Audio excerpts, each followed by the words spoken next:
Leonard, Cheshire is changing. The services we provide today are worlds away from the care homes of the 1940s and 50s.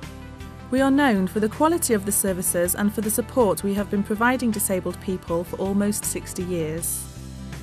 The requirements and aspirations of people who use our service are constantly changing, and we are continually diversifying and developing our services to meet these demands in modern and innovative ways. By pioneering new projects and services, such as offering help to disabled people in setting up their own businesses, we are enabling disabled people to enjoy the same opportunities as non-disabled people. We are campaigning for the rights of disabled people everywhere.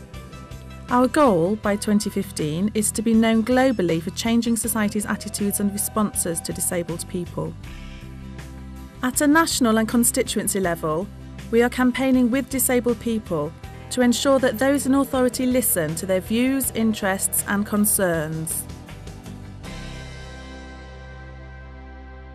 Campaigns action groups are essentially groups of disabled people, primarily our service users, who come together to campaign on issues that affect them in their communities.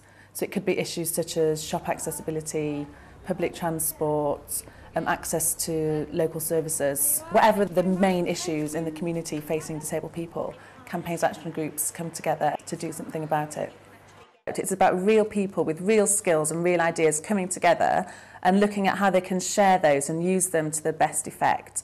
So, for example, in a group, someone might in the past have had experience of producing a newsletter, and those skills, writing skills and desktop publishing skills, are immensely useful in the group. Someone else might have a link with their local councillor, or they might know someone who knows the MP. So it's using those links and bringing everyone's skills together. Paul Holmes is our MP for Chesterfield and I know Paul because I used to be a councillor when he was a councillor at the same time. That's how we know one another. Tanya Ashwell from the Chesterfield Law Centre, who's the disability rights person, and Laurie Watton, who works for the Chamber of Commerce. They can help us fight our cases and getting better access. During a recent survey, the Aspire Campaigns Action Group in Chesterfield found that over 100 shops or businesses in the town centre were inaccessible, with many more having internal barriers.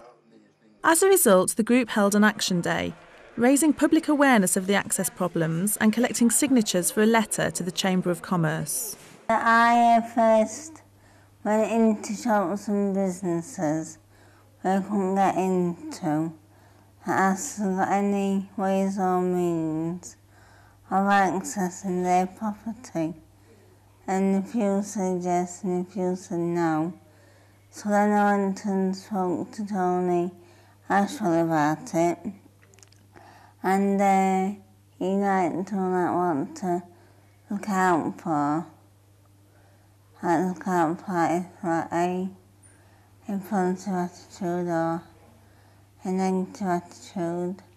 Having made contact with a local MP, that's had a big impact on the campaign because it's highlighted the issue locally. He's very supportive and emails them regularly. And he told me if you want to help me, he'll help us again. And the following day he put a motion out to Parliament, which then went on his website. He did a speech in front of other MPs in London and that. I'll be quite truthful.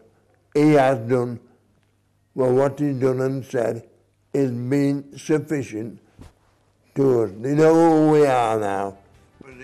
The local campaigns run by the Campaigns Action Groups directly inform the work we do at a national level, campaigning against disability poverty and social exclusion.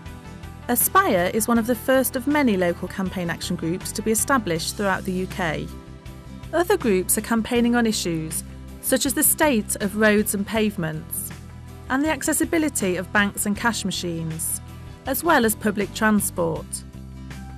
Disabled people are constituents too, and they want to be listened to. The success of these groups will be clear Once MPs, local councillors and others start listening and responding to the views, interests and concerns of disabled people, as told by disabled people themselves. Some churches have complied, but not all yet because it's early days. For the campaign, I would say it's been a good start and a good send-up.